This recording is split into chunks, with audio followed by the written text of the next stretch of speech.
ನಮಸ್ತೆ ಎಲ್ಲರಿಗೂ. ಕರ್ನಾಟಕ ಲೋಕಾಯುಕ್ತ ಇತ್ತೀಚೆಗೆ ಒಬ್ಬ ಇನ್ಸ್‌ಪೆಕ್ಟರ್‌ನ ಲಂಚ ತಗೊಂಡಿರೋ ಆರೋಪದ ಮೇಲೆ ಬಂಧಿಸಿದ್ದಾರೆ. ಸೊ, ಕಾನೂನು ಅಡಿಯಲ್ಲಿ ಒಬ್ಬ ಅಧಿಕಾರಿ, ಒಬ್ಬ ಗವರ್ನಮೆಂಟ್ ಆಫೀಸರ್ ಲಂಚ ತಗೊಂಡ್ರೆ ಏನೇನೆಲ್ಲ ಶಿಕ್ಷೆ ಇರುತ್ತೆ ಅನ್ನೋದನ್ನ ತಿಳ್ಕೊಳ್ಳೋಣ.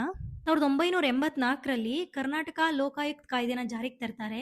ಇದರ ಹಿಂದಿನ ಉದ್ದೇಶ ಕರಪ್ಷನ್‌ನ ಪ್ರಿವೆಂಟ್ ಮಾಡೋದು. ಅಂದ್ರೆ ಸರ್ಕಾರಿ ಅಧಿಕಾರಿಗಳ ಭ್ರಷ್ಟಾಚಾರ, ಲಂಚ ಕೇಳೋದು, ಅಧಿಕಾರನ ದುರುಪಯೋಗ ಪಡಿಸ್ಕೊಳ್ಳೋದು, ಈ ತರದ ಮುಂತಾದ ಪ್ರಕರಣಗಳನ್ನ ಯಾರೇ ಪಬ್ಲಿಕ್ ಹೋಗಿ ಕಂಪ್ಲೇಂಟ್ ಮಾಡಿದ್ರು ಇದನ್ನ ಎನ್ಕ್ವೈರಿ ಮಾಡೋ ರೈಟ್ಸ್ ಇರೋದು ಲೋಕಾಯುಕ್ತ ಆಫೀಸರ್ಸ್ಗೆ.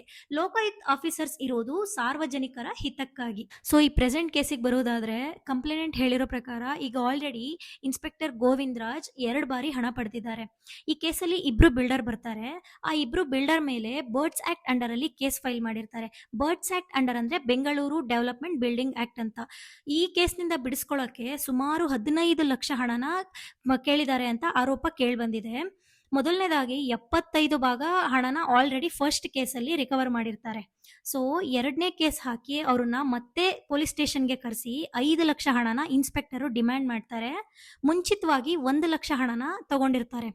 ಎರಡನೇ ಸಲ 4 ಲಕ್ಷ ಹಣನ ಫೋನ್ ಕಾಲಲ್ಲಿ ಕಂಪ್ಲೇನೆಂಟ್ಗೆ ಕಾಲ್ ಮಾಡಿ ಇನ್ಸ್ಪೆಕ್ಟರ್ ಕೇಳುವಾಗ ಲೋಕಾಯುಕ್ತ ಆಫೀಸರು ಟ್ರ್ಯಾಪ್ ಮಾಡಿ ರೆಡ್ ಹ್ಯಾಂಡ್ ಆಗಿ ಪೊಲೀಸ್ನ ಹಿಡಿದಿದ್ದಾರೆ. ಸೊ ಈ ಪ್ರಕರಣಕ್ಕೆ ಸಂಬಂಧಿಸಿದಂತೆ ಕಾನೂನು ಅಡಿಯಲ್ಲಿ ಏನೇನು ಪನಿಷ್ಮೆಂಟ್ಸ್ ಇದೆ ಅಂದ್ರೆ, ಪ್ರಿವೆನ್ಷನ್ ಆಫ್ ಕರಪ್ಷನ್ ಆಕ್ಟ್ 1988 ಅಂದ್ರೆ ಭ್ರಷ್ಟಾಚಾರ ತಡೆ ಕಾಯ್ದೆ 1988ರ ಪ್ರಕಾರ ಯಾವುದೇ ಸರ್ಕಾರಿ ನೌಕರ ಲಂಚ ಕೇಳೋದೇ ಆಗಲಿ ಅಥವಾ ಸ್ವೀಕರಿಸೋದೇ ಮಾಡಿದ್ರೆ ಕನಿಷ್ಠ 3 ವರ್ಷದಿಂದ 7 ವರ್ಷದವರೆಗೂ ಜೈಲ್ಗೆ ಹೋಗ್ಬೇಕಾಗುತ್ತೆ. ಜೊತೆಗೆ ಫೈನ್ ಕೂಡ ಪೇ ಮಾಡಬೇಕಾಗುತ್ತೆ.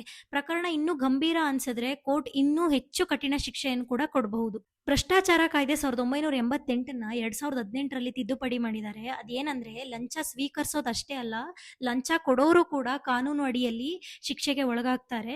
ಇಫ್ ಇನ್ ಕೇಸ್ ತನಿಖೆಯಲ್ಲಿ ಅಥವಾ ಎನ್ಕ್ವೈರಿ ಮಾಡುವಾಗ ಫೋರ್ಸ್ಫುಲ್ ಆಗಿ ಅಥವಾ ಒತ್ತಾಯದಿಂದ ಲಂಚ ಕೊಟ್ಟಿದ್ದಾರೆ ಅಂದ್ರೆ ಅದನ್ನ ಪರಿಗಣಿಸಲ್ಲ. ಆದ್ರೆ ಕಾನೂನು ಪ್ರಕಾರ ಲಂಚ ತಗೊಳ್ಳೋದು ಮತ್ತೆ ಕೊಡೋದು ಎರಡು ಅಕ್ಷಮ್ಯ ಅಪರಾಧ. ಸೊ ಒಬ್ಬ ಪೊಲೀಸ್ ಅಧಿಕಾರಿ ಲಂಚ ಪ್ರಕರಣದಲ್ಲಿ ಸಿಕ್ಬಿದ್ರೆ ಮೊದಲು ಸಸ್ಪೆಂಡ್ ಮಾಡ್ತಾರೆ, ಆಮೇಲೆ ಎನ್ಕ್ವೈರಿ ಕಂಡಕ್ಟ್ ಮಾಡ್ತಾರೆ. ತಪ್ಪು ಮಾಡಿರೋದು ಪ್ರೂವ್ ಆದರೆ ಜೈಲ್ಗೆ ಹೋಗಬೇಕಾಗುತ್ತೆ, ಜೊತೆಗೆ ಫೈನ್ ಕೂಡ ಪೇ ಮಾಡಬೇಕಾಗುತ್ತೆ. ಅದಲ್ಲದೆ ಅವ್ರನ್ನ ಕೆಲಸದಿಂದ ವಜಾ ಮಾಡೋ ಸಾಧ್ಯತೆ ಕೂಡ ಇರುತ್ತೆ. ಇದರಿಂದ ಅವ್ರ ಸರ್ವಿಸ್ ರೆಕಾರ್ಡ್ಗೆ ಡ್ಯಾಮೇಜ್ ಆಗೋದು, ಪೆನ್ಷನ್ ಮತ್ತು ಅವ್ರ ಫ್ಯೂಚರ್ ಕೂಡ ರಿಸ್ಕಲ್ಲಿರುತ್ತೆ. ಇದಿಷ್ಟು ಲಂಚ ಪ್ರಕರಣಕ್ಕೆ ಸಂಬಂಧಿಸಿದ ಪನಿಷ್ಮೆಂಟ್ಸ್ ಆಗಿತ್ತು. ಮತ್ತಷ್ಟು ಅಪ್ಡೇಟ್ಸ್ಗಳಿಗಾಗಿ ವೈವಿಲಾವ್ ಪೇಜನ್ನು ಸಬ್ಸ್ಕ್ರೈಬ್ ಮಾಡಿ. ಧನ್ಯವಾದಗಳು.